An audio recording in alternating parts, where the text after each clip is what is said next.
नमस्कार शेतकरी बांधवांनो, आज आपण गौंडगाव तालुका देवणी या ठिकाणी असून टोकन पद्धतीची सोयाबीन पेरणी प्रक्षेत्र शेतकरी सन्मान्य श्री राजकुमार बिरादार पुरस्कारप्राप्त शेतकरी महाराष्ट्र शासन कृषी विभाग यांच्या क्षेत्रामध्ये करत असून प्रत्यक्ष बियाणे तिने टाकत आहेत। आपण पाहूया एकरला किती बियाणे लागते।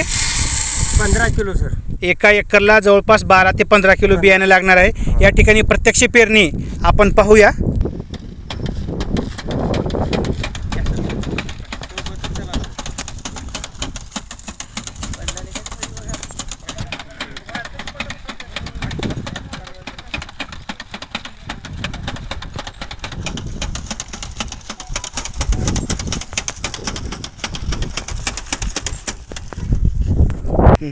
या ठिकाणी आपण पाहिल्यात टोकन यंत्राने पेरणी कशी होत आहे ती। प्रगतिशील शेतकरी राजकुमार बिरादार हे याविषयी सविस्तर माहिती सांगणार आहेत। नमस्कार। नमस्कार। कृपया तुमचं नाव, गाव आणि क्षेत्र सांगावं पेरणीचं। माझं नाव राजकुमार धोंडीराम बिरादार, गौंडगाव तालुका देवणी, जिल्हा लातूर।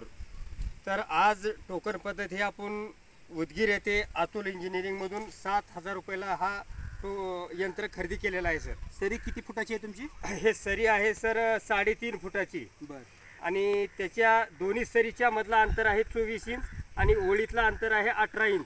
अच्छा, तर या ठिकाणी पाहू शकता तुम्ही इथं बियाणं पडलेलं आहे आणि या ठिकाणी बियाणं पडणार। तर दोन बियाण्याच्या दोन ओळीमधलं अंतर सरीवरच्या 18 इंच आहे। 18 इंच आणि दोन वरंब्याच्या सरीमधलं अंतर किती असलं? 24 इंच। अच्छा, ठीक आहे। तर एकत्रित किती बियाणं लागतंय तुम्हाला? आपल्याला 1 एकरसाठी 10 किलो ते 12 किलो लागते सर। अच्छा, काय बीज प्रक्रिया केलेली आहे आपण? ह्याला हे आपलं काय वार्डन या नावाचं बीज प्रक्रिया करून कसं लावलेलं आहे?